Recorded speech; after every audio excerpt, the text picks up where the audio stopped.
दोस्तों, एक बार फिर से आप सबों का बहुत बहुत स्वागत है अपने YouTube चैनल पे इंडियन लेक्चरर पे। आप YouTube पे जाइए, सीधा सर्च बार पे ऑप्शन में सर्च कीजिए इंडियन, जहाँ पे आपको आई कैपिटल देना है, INDIAN इंडियन, स्पेस देना है LECTURER लेक्चरर। आपका पेज खुल के रेडी हो जाएगा, जहाँ पे आपका भाई, आपका दोस्त, आपका मेंटर आपके लिए कुछ अनोखा लेकर आया है इंग्लिश सीखने के लिए। जी, आपने सही सुना। और आज मैं इस वीडियो में कुछ ऐसा खुलासा करने वाला हूँ जो शायद आपको पता भी होगा या नहीं भी पता होगा। बहुत से ऐसे लोग होंगे जिसको नहीं पता है। जी हाँ दोस्तों, क्या इंग्लिश इतनी इम्पोर्टेंट है कि इसे सीखना हर लोगों के लिए जरूरी हो गया है? क्या इंग्लिश के बिना लोग नहीं जी सकते एक अच्छी लाइफ? क्या इंग्लिश के बिना लोग विदेशों में नहीं अच्छी पैकेज अर्न कर सकते हैं? क्या इंग्लिश के बिना लोग वर्ल्ड को एक्सप्लोर नहीं कर सकता? जी हाँ दोस्तों, आपने सही सुना। अब इनमें से कौन सी सारी चीजें हैं जो इतनी महत्वपूर्ण हो गई? इसमें से कौन सी सारी बातें हैं जो इतनी ज्यादा जरूरी है? इंग्लिश सीखना जरूरी है। जी हाँ दोस्तों, आपने सही सुना। आज के जितने सारे भी कॉम्पिटिटिव एग्जाम्स हैं, जितने सारे सरकारी और गवर्नमेंट और प्राइवेट जो भी स्कूल्स हैं, ऑफिस, दफ्तर, कॉलेज, यूनिवर्सिटी, हर जगह इंग्लिश को इम्प्लीमेंट किया जा रहा है। दोस्तों, इसका एक बहुत बड़ा कारण है क्योंकि English has become an international language. English international language बन चुका है, जिसके बिना आप देश के हर युवा को इंग्लिश सीखने की जरूरत है। दोस्तों, मैं जानता हूँ हम लोग भारत से हैं और हमारी मातृभाषा हिंदी है। मैं इसका डिसरिस्पेक्ट नहीं करता। मातृभाषा तो हर समय सदैव हमारे लिए बहुत बड़ी गर्व की बात है और हम इसका रिस्पेक्ट भी करते हैं। बट दोस्तों, इस दुनिया को देखते हुए, मॉडर्नाइजेशन को देखते हुए हमें अपने आप को रिस्ट्रिक्ट करना होगा, नहीं तो हम बहुत पीछे रह जाएंगे। जी हाँ, आपने सही सुना। क्यों इतना इंग्लिश बहुत जरूरी हो गया और हर जगह छा गया? जी हाँ दोस्तों, आप जानते होंगे इंडिया पे भी अंग्रेजों ने कब्जा किया था, और नहीं केवल इंडिया पे बल्कि विश्व के आधे से ज्यादा देशों में अंग्रेजों ने अपना कॉलोनी को स्थापित किया था, यानी कि गुलाम बनाया था। और गुलाम बनाने के साथ साथ वहां जब वो लोग गए तो उन लोगों को बातचीत करने में बहुत दिक्कत होती थी, क्योंकि वो नेटिव लैंग्वेज को नहीं बोल पाते थे वहां से, तो उनको शासन करना था। तब उन्होंने इंग्लिश को इम्प्लीमेंट किया, वहां पे स्कूल खोले और इंग्लिश को पढ़ाया जाने लगा। और जब वो लोग पढ़ के निकलते थे तो उसे जो रोजगार दिया जाता था, और इस प्रकार से लोगों को एक प्रकार से लोभान्वित किया गया, लोभ दिया गया कि आपको प्रॉफिट होगा अगर आप इंग्लिश सीखोगे, आपको अच्छी जॉब मिलेगा। और तब से ये मानसिक एक धारणा चलती आ रही।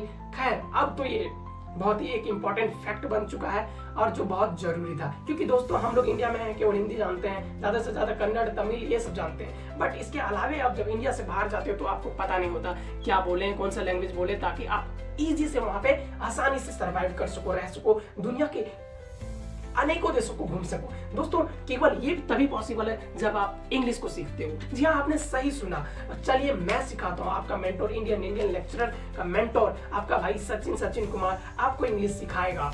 जैसा कि मैंने बताया पिछले वीडियो में कि बेसिक से सीखें, 0 to हीरो। इंग्लिश को कैसे बेसिक से एडवांस लेवल तक लेकर जाना है वो मेरे पे है। आप उसे मेरे ऊपर छोड़ दीजिए और आप अपना काम कीजिए जो इस वीडियो में आपको गाइड किया जा रहा है। जी हाँ दोस्तों, अगर आप जानते हो तो आप पैशंस रखिए, आपको एडवांस लेवल तक भी ले जाया जाएगा। लेकिन मेरा मेन फोकस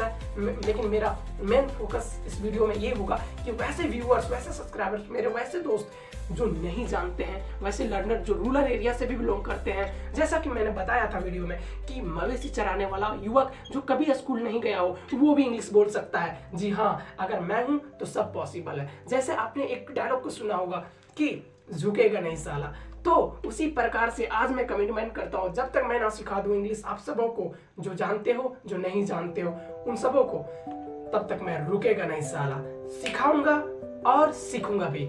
तो चलता हूं, आपको इस वीडियो के अंत में मिलते हैं। भाई, आज इस वीडियो में ना मैं कुछ महत्वपूर्ण चीजों को डिस्कस करने वाला हूं।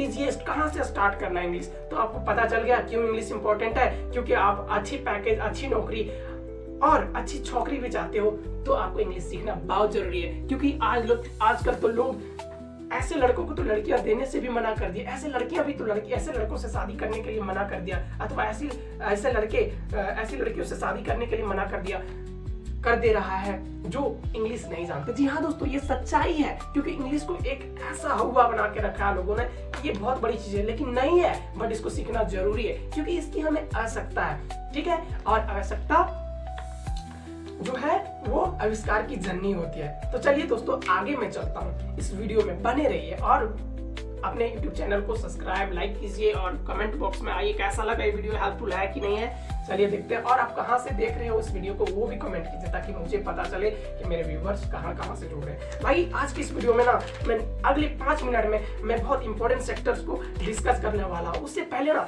किसी भी सेंटेंस किसी भी लैंग्वेज को सीखने के लिए वाक्य बनाने की जरूरी होती है। सेंटेंस, जी हाँ आपने सही सुना। और सेंटेंस को कैसे बनाते हैं, सेंटेंस में भी ना बहुत सारे पार्ट्स होते हैं तब जाके एक सेंटेंस बनता है। जैसे आपके मुंह, नाक, कान, दांत, आंख, हाथ, पैर सब चीज मिलते हैं तब आप एक प्रॉपर आदमी बनते हो, नहीं तो आप एक प्रॉपर आदमी नहीं बनते हो भाई। आपको एक प्रॉपर आदमी का दर्जा नहीं दिया जाता। चलिए भाई मैं देखता हूँ उसी प्रकार से एक सेंटेंस को कब हम प्रॉपर दर्जा देते हैं कि हाँ वह एक वाक्य है, यह एक वाक्य है, ठीक है। जो और वाक्य किसे कहते हैं, वाक्य कब मानते हैं कि यह एक वाक्य है, तो जब कोई कंप्लीट मीनिंग देता हो। चलिए भाई इसके लिए क्या करना होता है, सबसे पहले हम लोग देखेंगे सब्जेक्ट, वर्ब, ऑब्जेक्ट। जी हाँ आपने अभी तक सुना होगा सब्जेक्ट, वर्ब, एग्रीमेंट।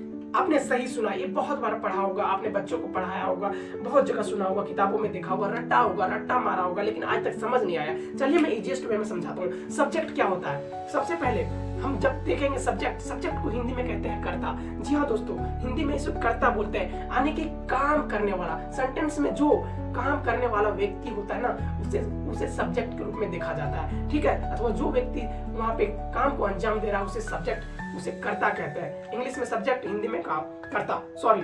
और उसके बाद आता है वर्ब। वर्ब क्या है भाई, वर्ब जो है ना वो इटसेल्फ एक एक्शन है। एक्शन माने वर्ब मतलब क्रिया मतलब काम। भाई जो क्रिया है ना वो खुद ही काम है, ठीक है। तो जो काम जिस काम को अंजाम दिया जाता है एक सेंटेंस में तो उसे क्रिया वर्ब कहते हैं, ठीक है। चलिए ये बेसिकली 3 प्रकार के होते हैं, मैं आगे डिस्कस करूंगा। लेकिन उसके बाद क्या आता है, ऑब्जेक्ट आता है। जी हाँ दोस्तों अब ये जो सब्जेक्ट और वर्ब जो मिलकर जो कुछ भी करता है उसके बाद जो आउटपुट निकल के, जैसे मैंने वीडियो को प्रोड्यूस किया और आप देख रहे हो फिर सीख रहे हो, ठीक है। तो आप रिसीवर हो, मैं प्रोड्यूसर हूँ। तो उसी प्रकार से ये ऑब्जेक्ट जो होता है ना सेंटेंस में रिसीवर के रूप में काम करता है। चलिए इसको अब देखते हैं। भाई एक लाइन है आप लोगों के लिए, ठीक है। वो लाइन क्या है अब जरा सुनिएगा, गौर से सुनिएगा कि सब्जेक्ट को कहते हैं हिंदी में कर्ता, सब्जेक्ट को कहते हैं हिंदी में कर्ता, और वर्ब को कहते हैं क्रिया, और वर्ब को कहते हैं क्रिया। और इसी बात पर, इसी खुशी के अवसर पर मैं आप सबों को करता हूँ बहुत बहुत शुक्रिया इस चैनल पे आने के लिए। दोस्तों इस चैनल को जितना से जितना हो सके आप एक्सप्लोर कीजिए, शेयर कीजिए, सब्सक्राइब कीजिए और कमेंट कीजिए वीडियो में कि कैसा वीडियो लगा, हेल्पफुल है कि नहीं, ताकि मैं जान सकूंगा कि कहाँ मुझे इम्प्रूव करना है। दोस्तों बहुत मेहनत करके मैं बना रहा हूँ ताकि हमारे वो सारे भाई जो अभी तक इंग्लिश नहीं जानते हैं पर जानना चाहते हैं, सीखना चाहते हैं, उन्होंने शुरू किया था पर छोड़ दिया, नहीं सीख पाए, मैं उन्हें सिखाऊंगा और आपको सीखना भी है। तो उसी से मुझे एक लाइन याद आता है कि मैं झुकेगा नहीं साला। तो उसी प्रकार से मैं बोल रहा हूँ जब तक आप लोग इंग्लिश सीखोगे नहीं मैं रुकेगा नहीं साला। और आप भी कमिटमेंट कीजिए मेरे साथ कि जब तक आप इंग्लिश नहीं सीखोगे ना ही आप झुकोगे ना ही आप रुकोगे। चलिए आते हैं और मिलते हैं आगे।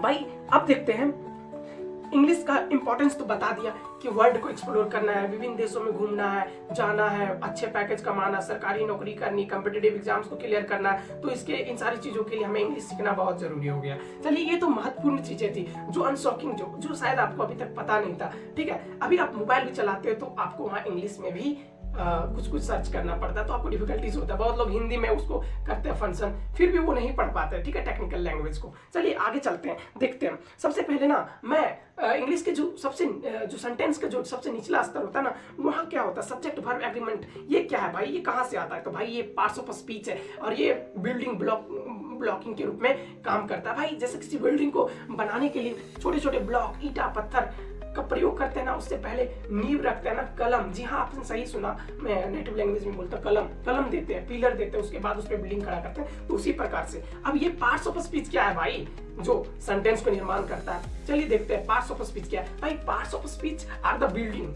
Parts of speech are the building of sentence. Sentence बनाने के लिए ना एक बिल्डिंग के रूप में काम करता है पार्ट्स ऑफ स्पीच। और ये डिफरेंट टाइप के होते हैं, ये 8 प्रकार के होते हैं, जिसमें से आता है नाउन, प्रोनाउन, वर्ब, एडजेक्टिव और एडवर्ब, प्रीपोजिशन, कंजंक्शन और इंटरजेक्शन आता है। इंटरजेक्शन भाई आपको मैं बताने वाला हूँ आज के इस वीडियो में। मैं 3 डिस्कस करूंगा, हालांकि मैंने मेंशन 4 किया है बट 3 करूंगा। अगला जो वर्ब का एक्सप्लेनेशन है मैं वो डिटेल से अगले वीडियो में दूंगा। चलिए वीडियो को लंबा ना करते हुए मैं यहाँ बताता हूँ कि ये सारी चीजें क्या है। उससे पहले मैंने बता दिया भाई, सबसे पहले मैं सब्जेक्ट का थोड़ा सा एक्सप्लेन कर देता हूँ। सब्जेक्ट जो काम को करता है, अंजाम देता है, ठीक है, वो सब्जेक्ट हो गया। ठीक है, इन सेंटेंस किसी भी वाक्य में, जैसे मैं आम खाता हूँ तो ये कौन खाता है आम, तो मैं खाता हूँ। भाई आपको नहीं पता है ना सब्जेक्ट कैसे पता करना, तो मैं कौन लगा के प्रश्न कीजिए, सेंटेंस को मैं को ढक दीजिए और कौन लगा दीजिए, कौन आम खाता है तो मैं आम खाता हूँ, तो ये सब्जेक्ट हो गया। इस प्रकार से आप फाइंड आउट कर सकते हैं। ठीक है, उसके बाद अगर आप बात करें वर्ब की, तो वर्ब एक एक्शन है, खुद में एक क्रिया है, काम है। ठीक है, इसको मैं डिटेल से आगे डिस्कस करूंगा। ठीक है भाई, जो काम होता है सेंटेंस में ना, जैसे खाना, यहाँ खाना वर्ब है, क्रिया है, काम हो रहा है, खाना एक काम है भाई जिसको आप करते हो। चलिए आगे चलते हैं। ऑब्जेक्ट, ऑब्जेक्ट वो रिसीवर की तरह काम करता है, तो उसमें ऐसे व्यक्ति, ऐसे जगह, ऐसे वस्तु, स्थान जो रिसीव करता है। ये वर्ब का एक्शन, जो वर्ब है, जो काम है, जो हो रहा है उसको, और साथ में करने वाला, दोनों को जो रिसीव करता है ना, दोनों जो करने वाला को, क्रिया को जो रिसीव करता है उसी को ऑब्जेक्ट कहते हैं। ठीक है भाई, इन सेंटेंस रिसीवर भी बोल सकते हैं इसको।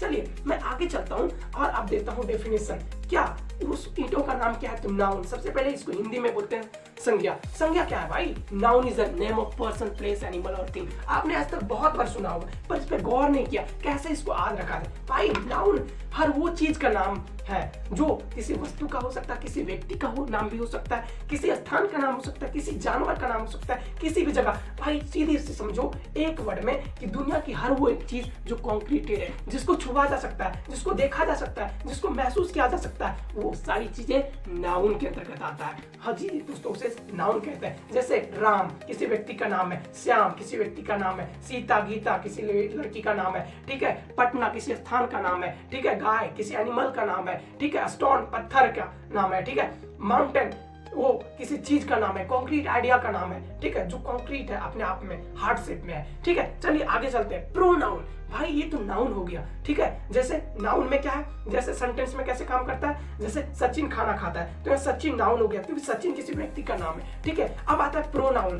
प्रो मतलब प्रो, जो प्रो है भाई, तेरा भाई प्रो है, तभी तो इस चैनल इंडियन लेक्चरर पे ग्रो करेगा आप सबों के साथ, और आप भी ग्रो करोगे इसके साथ में। वीडियो को देख करके आप भी सीखोगे और आप भी प्रो बनोगे भाई, तब आप भी आ सकते हो मेरे जगह पे। ठीक है, और काम कर सकते हो जैसे आज मैं पढ़ा रहा हूँ। हो सकता है आप वीडियो को देख के सीखिएगा, लर्न कीजिएगा, जब भी आप मास्टरी हासिल कर लीजिएगा तब जाकर आप मेरे जैसा वीडियो बना सकते हो। तो आप मेरे को रिप्लेस कर दिया ना भाई, मैं और कहीं चला जाऊंगा, अच्छी बात है, पर आपने मेरे को रिप्लेस कर दिया, इसलिए आप प्रो हो गए और मैं नाउन था जो रिप्लेस कर दिया और आपने मेरा काम कर लिया। तो दोस्तों आगे देर करते हुए मैं आगे चलता हूँ। और ये प्रोनाउन के बाद प्रोनाउन क्या आता है, pronoun in place of noun, जो नाउन को रिप्लेस कर दे, जो नाउन संज्ञा के नाम, संज्ञा को हटाकर खुद आ जाए उसके जगह पे, वो काम को कर दे जो संज्ञा कर रहा है, नाउन कर रहा है। ठीक है भाई, जैसे मैं बताया था noun is the name of person, place, animal और थिंग। तो प्रोनाउन क्या है भाई, जैसे किसी भी सेंटेंस में जब हम लोग स्टोरी बनाते हैं ना, जैसे सचिन खाना खाता, सचिन स्कूल जाता, गीता किताब पढ़ती, गीता वहां जाते, गीता यहाँ आती, गीता गाना गाते, गीता नाचती, तो गीता बार बार मैं इरिटेट हो गया यार, बार बार बहुत ज्यादा इरिटेट हो गया। तो इसको कैसे रोकना है, इस इरिटेशन को, तो प्रोनाउन काम करेगा भाई। लड़का के लिए ना अगर वह यूज किया जाता है जिसके लिए एच ही मिस होता है, वह जो लड़का के लिए स्पेशली रेफर किया जाता है। अगर लड़की का नाम है ना, अगर रीता गीता को रिप्लेस करना है ना, तो उसके लिए CHE होता है भाई। सेंटेंस में बार बार उसका नाम ना लेकर के उसको सी से इंडिकेट करेंगे। She goes to school, she goes to school, she sings a song, she cooks food. जैसे सचिन बोल रहा था बार बार ना, तो सचिन की जगह ही लगा देंगे। ठीक है, सचिन व्यक्ति का नाम है, उसके जगह ही, वह स्कूल जाता है, वह खाना खाता, वह दौड़ता, तो जो ही आया ना भाई वो प्रोनाउन हो गया इन प्लेस ऑफ नाउन। अब ये प्रोनाउंस क्या है, ही, सी, इट, दे, यू, ये सारी प्रोनाउंस है भाई। अब आगे चलता हूं मैं वर्ब को बताया था भाई, मैंने बता चुका हूं ऑलरेडी कि वर्ब किसको बोलते हैं, तो वर्ब उसको बोलते हैं क्रिया, स्टेट ऑफ बीइंग। भाई वर्ब का मेनली 3 स्टेट होता है, 3 स्टेट में बांटा गया है इसको। कैसे, स्टेट ऑफ एक्शन, किसी का कुछ करने का सेंस, जब कोई कुछ करता है ना तो उसको स्टेट ऑफ एक्शन कहते हैं, जब कोई काम को अंजाम देता है, जहाँ कुछ काम हो रहा होता है। स्टेट ऑफ बीइंग, जब किसी का कुछ होने का सेंस। भाई अभी मैं टीचिंग कर रहा हूँ ना, तो ये स्टेट ऑफ एक्शन हो गया भाई। एक्शन में कुछ कर रहा हूँ, मैं पढ़ा रहा हूँ आप लोगों को, वीडियो अपलोड कर रहा हूँ आप लोगों को, आप लोगों की वीडियो प्रोड्यूस कर रहा हूँ, तो कुछ काम हो रहा है ना, तो स्टेट ऑफ एक्शन हो गया भाई। इसके बाद में आगे चलता हूँ। स्टेट ऑफ बीइंग, भाई मैं अभी हूँ यहाँ पे बैठा हूँ, ठीक है, तो ये स्टेट ऑफ बीइंग का प्रेजेंट बता रहा है कि मैं अभी हूँ, कुछ हूँ, क्या हूँ, एज ए ट्यूटर हूँ, एज ए मेंटर हूँ, मैं इंडियन लेक्चरर का मेंटर हूँ, ट्यूटर हूँ, ठीक है, जो आप लोगों को समझा रहा हूँ, पढ़ा रहा हूँ, लिखा रहा हूँ, एंड कि यहाँ मैं टीचिंग कर रहा हूँ, और मैं किस रूप में हूँ, एक टीचर के रूप में हूँ, तो मैं क्या हूँ, एक टीचर हूँ, तो मेरा होने का सेंस जो हुआ ना, वो स्टेट ऑफ बीइंग हो गया, जो दूसरा स्टेट है। और स्टेट ऑफ हैविंग, भाई स्टेट ऑफ हैविंग, भाई ये पेन जो है ना, ये मेरे पास है अभी, तो ये होने का, इस पेन का इस समय में मेरे पास होने का सेंस ना स्टेट ऑफ हैविंग को दर्शाता है कि मेरे पास, किसी के पास कुछ होने का सेंस को ये रिलेट करता है भाई, तो ये स्टेट ऑफ हैविंग, ये तीनों हो गया। चलिए इसको मैं आगे डिटेल से एक्सप्लेन करूंगा कि कितने सारे स्टेट ऑफ हैविंग के ऑफस्प्रिंग्स हैं, और एक्शन के और बीइंग के, ठीक है। चलिए आगे चलता हूँ भाई। एडजेक्टिव का बात किया है, तो एडजेक्टिव को भाई नाउन और प्रोनाउन को जब जो विशेषता को बतलाता है ना, जो डिस्क्राइब करता है नाउन और प्रोनाउन की क्वालिटी को ना सेंटेंस में आकर के, उसी को एडजेक्टिव कहते हैं भाई। एडजेक्टिव मतलब विशेषण, और विशेषण मतलब विशेषता बतलाने वाला, ऐसा व्यक्ति, ऐसा वस्तु, ऐसा टर्म जो किसी के विशेषता को बतलाता है। जैसे मैं बोलूं मैं एक लड़का हूं, लेकिन आप बोलोगे नहीं तुम एक अच्छा लड़का हो क्योंकि तुम पढ़ाते हो।